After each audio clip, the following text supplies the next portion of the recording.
Good morning class. ये हमारा economics का सेकंड चैप्टर है, पीपल एज रिसोर्सेज। चलो शुरू करते हैं। ओवरव्यू देखते हैं उसका कि the chapter people as resources is an effort to explaining people asset for economy rather liability. बेटा एसेट और लाइबिलिटी को समझते हैं पहले तो हम। एसेट क्या होता है और लाइबिलिटी क्या होता है। एसेट एक ऐसा आपके पास इनकम सोर्स या फिर इनकम या फिर आपके पास, जैसे मान लो एग्जांपल के लिए आपके पास गोल्ड है, गोल्ड आपके पास है, तो गोल्ड आपके पास एसेट है जिसे आप कभी भी बेच सकते हैं और अपने पैसे ले सकते हैं। एग्जांपल दूसरा देखते हैं, जैसे आपके पास मान ली पर्टिकुलर कोई जॉब है, आपके फादर हैं आपके आसपास जो लोग हैं जो कोई भी जॉब करते हैं, मान लीजिए कोई ऑफिस में काम करता है, कोई पुलिस इंस्पेक्टर है, पुलिस कांस्टेबल है, तो उनका एसेट है क्योंकि वहाँ से उनका इनकम सोर्स जनरेट हो रहा है। सेकंड होता है लाइबिलिटी। लाइबिलिटी मतलब होता है एक ऐसा सोर्स, एक ऐसा गुड्स जिससे आपका पैसा नहीं आ रहा है। जैसे एग्जांपल के लिए हम बात करें, जो बोझ होता है, जैसे कि आपने लोन ले रखा है, लोन से आपका पैसा नहीं आ रहा है लेकिन आपको इन्वेस्टमेंट करते जाना पड़ रहा है, करे जाना पड़ रहा है। कभी कभी कोई लोन भरता भी नहीं है। आपने कैसे सुने होंगे, इंडिया में बहुत से लोगों ने जो लोन नहीं भरा है तो उसको लाइबिलिटी बोल देते हैं। ठीक है, ये हमारा लाइबिलिटी। और आपका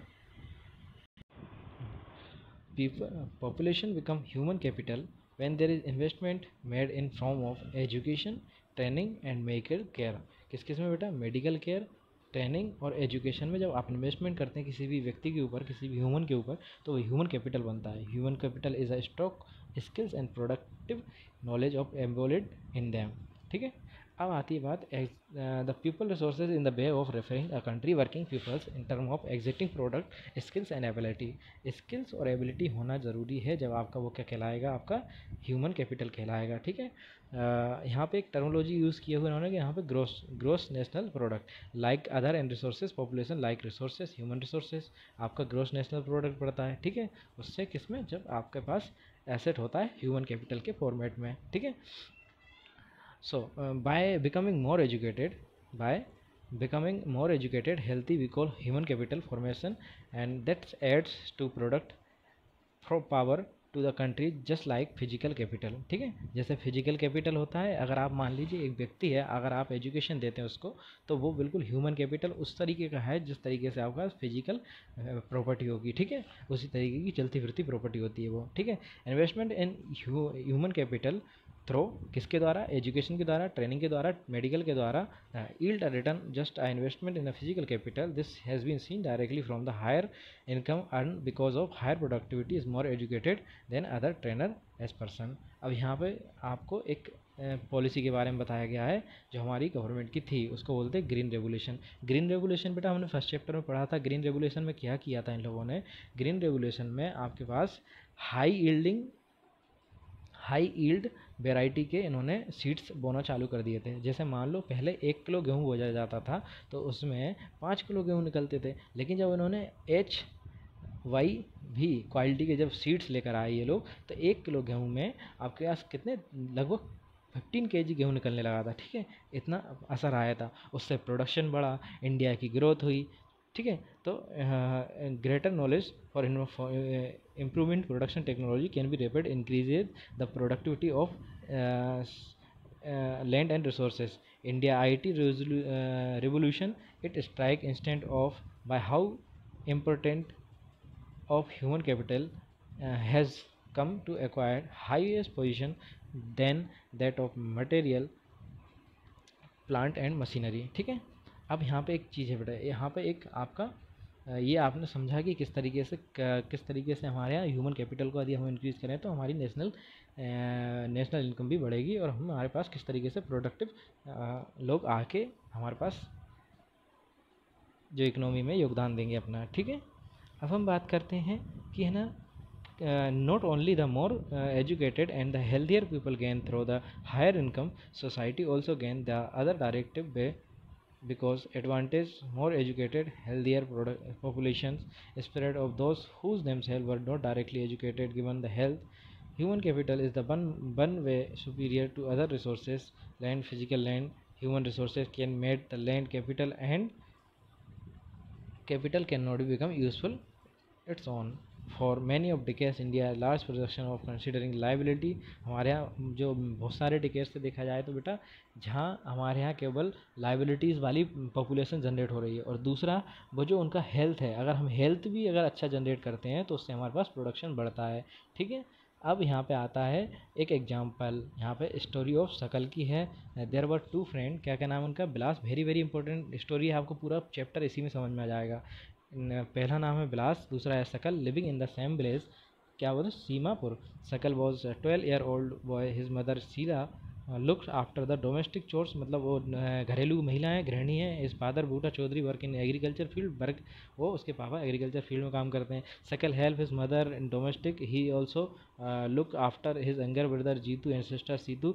his uncle Shyam has passed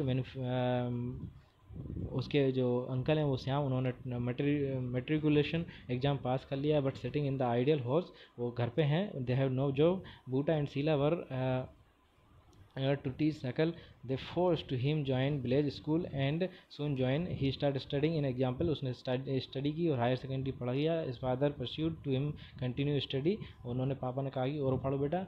फिर he rise alone, लोन लिया उन्होंने शकल के लिए और उन्होंने ट्रेनिंग की। शकल was a मेरी tours and invested in study, उसने वो जो पैसा था अपनी स्टडी में इन्वेस्ट किया। With the great enthusiasm in complete course, उसने कोर्स कंप्लीट किया। After some times he got a job in private firm. He even design a new kind of software, the software help him to increase sale of firm. ठीक है, ये आपके पास एक व्यक्ति है जिसकी स्टोरी उन्होंने बताई, बिलास है। ठीक है, तो उसके बारे में पूरा बताया गया है कि बिलास जो किस तरीके से काम करता है। सॉरी, शकल है, शकल एक लड़का है, वो पढ़ाई लिखाई करके जॉब पा लिया है प्राइवेट में, और उसने एप्लीकेशन बनाया जिससे उसकी इनकम इंक्रीज हो रही है।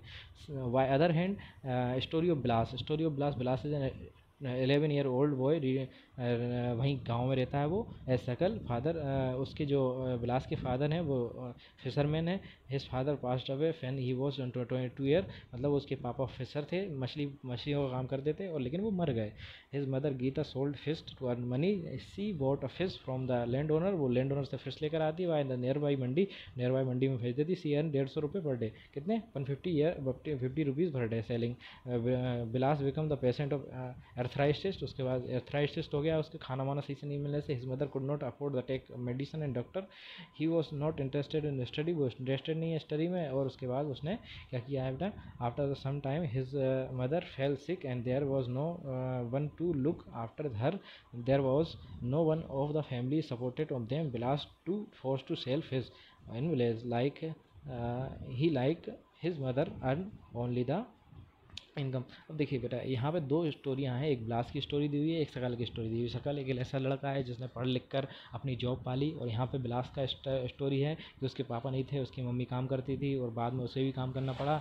और जब वो काम करने लगा तो उसको भाई उधर ही जो गाँव में ही रह गया। तो एक हैंड पे आपके पास एक लड़का है जिसने पढ़ाई लिखाई कर कर अच्छा जॉब पा लिया, वो अपना वेल सेटल है, और एक हैंड पे वही है वो जो मछलियाँ बेचता है वो लड़का। ठीक है, एक ही गाँव की लड़की, एक ही गाँव की क्लास है। तो ये एजुकेशन का इम्पैक्ट है आपकी लाइफ पे। अगर आप एजुकेटेड हो जाते हैं तो आपके पास एक ड्रास्टिकल चेंज आएगा आपकी लाइफ में, और आप एजुकेशन को ध्यान नहीं देते हैं।